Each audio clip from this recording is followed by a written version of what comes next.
চন্দ্রের বিরুদ্ধে নির্যাতনের শিকার হয়ে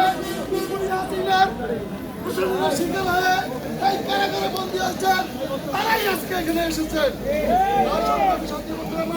আমাদের কিছু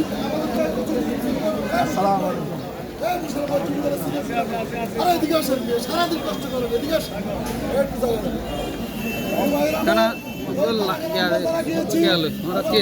বাইরে যারা আমরা আন্দোলন করছি বিগত 17 বছর ধরে এই খুলে আছে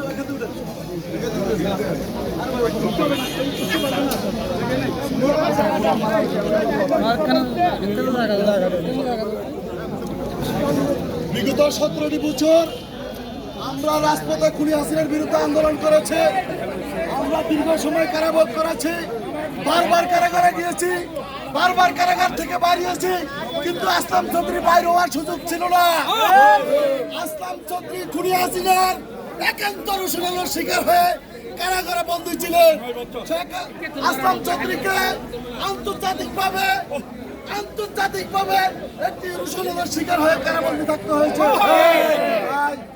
সংগ্রামী সাথী বন্ধুরা আমার, আমাদেরকে একটা জিনিস মনে রাখতে হবে, এটা কারাগার।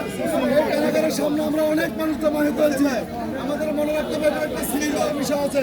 সবাই সহ অবস্থান থেকে শৃঙ্খলা বজায় রাখবেন। এখন আপনাদের সামনে বক্তব্য রাখবেন